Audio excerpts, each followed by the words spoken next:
French लेखक George डेस्पेरप्स French क्रांति के दौर का एक किस्सा बताते हैं। फ्रांस और ऑस्ट्रिया के बीच युद्ध चल रहा था। एक फ्रेंच रेजिमेंट जिसे लड़ाई में काफ़ी नुकसान हुआ था, वापस लौटते हुए पूर्वी फ्रांस के पास अपना कैंप लगाती है। उनका कमांडर उन्हें उत्साहित करने की कोशिश करने में लगा था। इस दौरान उसने देश और ज़मीन की दुहाई दी, लेकिन सैनिकों पर असर नहीं हुआ। डेस्पेरप्स लिखते हैं कि सैनिक इस कदर हतोत्साहित हो चुके थे कि उनके लिए मातृभूमि शब्द का कोई मतलब ही नहीं बचा था। कमांडर अपने सैनिकों को दोबारा लड़ने के लिए प्रोत्साहित करना चाहता था। ऐसे में उसने एक तरीका निकाला। रात के वक्त उसने पास के एक गांव में जाकर गांव वालों से कहा कि वो अपना सारा सामान, गाय, बकरी, अनाज लेकर सैनिकों के पास आ जाएं और वहीं अपना ठिकाना बना ले। सैनिक सुबह उठे तो उन्होंने देखा कि उनके आसपास एक गांव बस गया है। डेस्पेरप्स के अनुसार सैनिकों ने जब देखा कि उनके देश, उनके फादरलैंड का एक छोटा सा हिस्सा उनकी शरण में आ गया है, उनमें देशभक्ति की भावना एक बार फिर हिलोरे खाने लगी। वो उठे और एक बार फिर युद्ध को आतुर हो उठे। अगले दिन उन्होंने ऑस्ट्रिया की फौज को जर्मन सीमा के पार खदेड़ दिया। देश प्रेम की भावना के चलते सैनिक अपनी जान देने को भी तैयार हुए। इतिहास ऐसे सैकड़ों उदाहरणों से भरा पड़ा है।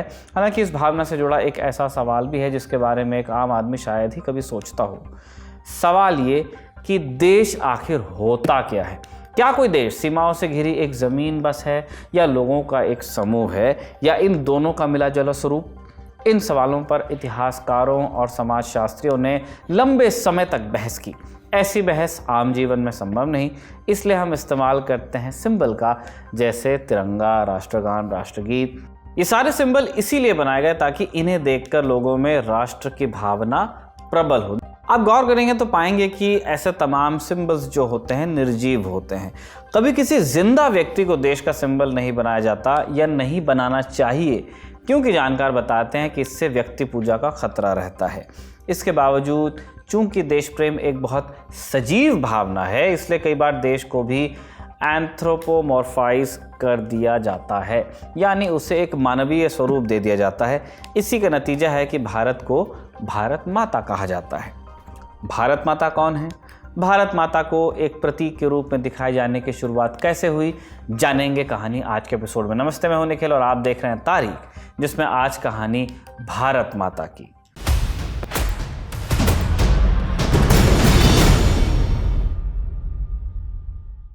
जननी जन्मभूमि स्वर्गादपि गरीयसी। वाल्मीकि रामायण का ये श्लोक हम बचपन से सुनते आए हैं, जिसका अर्थ है माँ और जन्मभूमि स्वर्ग से बढ़कर हैं। इस श्लोक से पता चलता है कि जन्मभूमि को माँ समान मानने की परंपरा भारत में बहुत पहले से है। सिर्फ भारत ही नहीं, दुनिया के और कई देश हैं जहाँ देश को मदरलैंड कहा जाता है। कुछ देश हैं फादरलैंड भी कहते हैं। रूस का उदाहरण है। इस देश को मातुश्का रशिया यानी मदर रशिया कहा जाता है। आप स्क्रीन पर एक पोस्टर देख रहे हैं जो कि फर्स्ट वर्ल्ड वॉर का है, एक रशियन पोस्टर, जिसमें फर्स्ट वर्ल्ड वॉर में साथ मिलकर लड़ रहे 3 देशों रूस, फ्रांस और ब्रिटेन को दिखाया गया है। बीच में मदर रशिया है, लेफ्ट में ब्रिटानिया और राइट में मैरियन। ब्रिटानिया ब्रिटेन का मानवीय रूप है, जिसमें ब्रिटेन को त्रिशूल और कवच पहने एक योद्धा के तौर पर दर्शाया जाता है, जबकि मैरियन नाम है फ्रांस के मानवीय रूप का। देश के अलावा शहरों के मानवीयकरण की भी पुरानी परंपरा रही है। दिल्ली, मुंबई, बेंगलोर जैसे शहरों को हम मेट्रोपॉलिटन शहर कहते हैं। मेट्रोपॉलिटन दरअसल ग्रीक भाषा का शब्द है, जिसका मतलब होता है मदर सिटी। मदर इंडिया यानी भारत माता की जहाँ तक बात है, मॉडर्न इंडिया में भारत माता के प्रतीक को हम 18वीं सदी में ट्रेस कर सकते हैं। भारत माता इस टर्म को कब कॉइन किया गया, इसे लेकर 2 रेफरेंसेस मिलते हैं। साल 2024 में केरला में एक रैली को संबोधित करते हुए मुख्यमंत्री पिनरई विजयन ने दावा किया कि भारत माता की जय का नारा एक मुस्लिम क्रांतिकारी अजीमुल्ला खान ने दिया था। अब ये कौन थे? 1857 के संग्राम में हिस्सा लेने वाले अजीमुल्ला खान पेशवा नाना साहब द्वितीय के दीवान थे। इन्होंने हम हैं इसके मालिक हिंदुस्तान हमारा नाम का एक राष्ट्रगीत भी लिखा, जो पयाम आज़ादी नाम के एक अखबार में छपा था। जहाँ तक भारत माता की बात है, 2018 में सोशल मीडिया प्लेटफॉर्म एक्स पर एक पोस्ट में इतिहासकार राना सफ़ी लिखती हैं, 1857 के संग्राम में अजीमुल्ला खान ने मादरे वतन जिंदाबाद का नारा दिया था। इसके अलावा एक दूसरा रेफरेंस मिलता है बंगाल में। साल 1866 में भूदेव मुखोपाध्याय नाम के एक बांग्ला लेखक ने अपने आर्टिकल में भारत माता का जिक्र किया है। इसी से प्रेरणा लेकर 1873 में किरण चंद्र बैनर्जी ने भारत माता नाम का एक नाटक लिखा। किरण चंद्र बैनर्जी के बाद 1880 के दशक में बंकिम चंद्र चटर्जी ने आनंद मठ नाम का एक उपन्यास लिखा। भारत का राष्ट्रगीत वंदे मातरम पहली बार इसी उपन्यास में आया था। बंकिम चंद्र चटर्जी ने अपने उपन्यास में देश को माता के तौर पर दर्शाया और यहीं से पहली बार इस विचार ने जोर पकड़ना शुरू किया। भारत माता का जो चित्रण आज हम देखते हैं उसे पहली बार बंगाल के एक फेमस आर्टिस्ट अवनींद्रनाथ टैगोर ने बनाया था।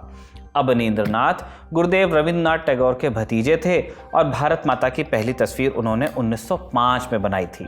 अवनींद्रनाथ पहले इस तस्वीर को बंग माता का नाम देना चाहते थे, लेकिन बाद में उन्होंने इसे भारत माता का नाम दिया। ये वो दौर था जब बंगाल के बंटवारे की बात चल रही थी, जिसके विरोध में बंगाल में आंदोलन शुरू हुआ और देखते देखते भारत माता इस आंदोलन का एक ताकतवर प्रतीक बन गई। भारत माता को बंगाल से राष्ट्रीय स्तर तक पहुंचाने में स्वामी विवेकानंद की शिष्या सिस्टर निवेदिता का भी एक बड़ा रोल था। भारत माता की पेंटिंग की ताकत के बारे में मॉडर्न रिव्यू नाम के एक जर्नल में उन्होंने लिखा, ये पहली कृति है जिसमें कोई भारतीय कलाकार देश की आत्मा को दर्शाने में सफल रहा। आगे वो लिखती हैं, मैं चाहती हूँ इस पेंटिंग को रीप्रिंट कर पूरे हिंदुस्तान में इसकी कॉपीज भेजी जाएं, ताकि केदारनाथ से कन्याकुमारी तक एक भी किसान का घर ऐसा न हो जिसमें ये भारत माता की तस्वीर न लगी हो। सिस्टर निवेदिता के प्रयासों से ही भारत माता के पोस्टर छपवाकर बंगाल में बंटवाए गए और 1909 तक भारत माता की ये तस्वीर भारत के कोने कोने तक पहुँच गई। उत्तर प्रदेश से लेकर मद्रास तक लोगों ने प्रदर्शनों के दौरान भारत माता की पेंटिंग दिखानी शुरू की। भारत माता की जय राष्ट्रीय आंदोलन का एक ताकतवर नारा इसी तरह बना। लोकमान्य तिलक ने बॉम्बे और लाला लाजपत राय ने पंजाब में इस नारे को प्रचलित किया। अगर पूछा जाए कि भारत माता के मानवीय रूप ने जनमानस में इतनी मजबूत पकड़ कैसे बनाई, तो इस सवाल के जवाब में वही बेसिक उत्तर दिया जा सकता है जिसकी चर्चा हमने शुरू में की। एक अमूर्त एब्स्ट्रैक्ट विचार को अगर रूप दे दिया जाए तो उससे रिलेट करना इजी होता है। मसलन 20वीं शताब्दी की शुरुआत में जब भारत माता का विचार राष्ट्रीय आंदोलन में अपनी जड़ें जमा रहा था, तब लोगों ने इस प्रतीक का भरपूर इस्तेमाल किया। धोती के बॉर्डर से लेकर माचिस की डिबिया तक में इस्तेमाल हुआ। भारत माता की तस्वीर हर जगह छापी जाने लगी। आज़ादी और राष्ट्रीय पहचान का जो विचार लंबे चौड़े भाषणों में समझाना पड़ता था, उसे एक माचिस के डिबिया ने कोने कोने तक पहुंचा दिया। ये बात राष्ट्रीय आंदोलन के नेताओं को भी समझ आई और इसी के चलते साल 1918 में बनारस में भारत माता मंदिर की नींव रखी गई। 1936 में यह मंदिर बनकर पूरा हुआ, जिसका उद्घाटन खुद महात्मा गांधी ने किया था। इस मौके पर सरदार पटेल और अब्दुल गफ्फार खान भी मौजूद थे। इसके अलावा आज़ादी के आंदोलन के वक्त ऐसे कई पोस्टर्स छपे जिनमें गांधी, सुभाष चंद्र बोस और भगत सिंह को भारत माता के साथ दिखाया गया कि ये बेटे हैं।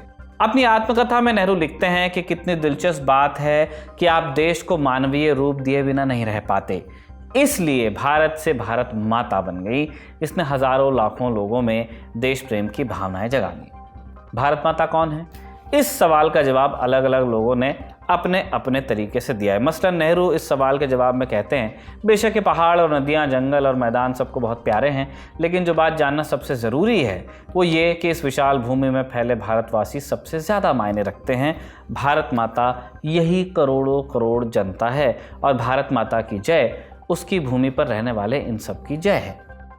गांधी ने इस मुद्दे पर लिखा है कि बिना सामाजिक एकता और धार्मिक विद्वेष मिटाए भारत माता की जय नहीं हो सकती। वही महान भारतीय पेंटर अमृता शेरगिल ने जब 1935 में भारत माता की पेंटिंग बनाई तो इसमें उन्होंने एक आदिवासी महिला को भारत माता का रूप दिया।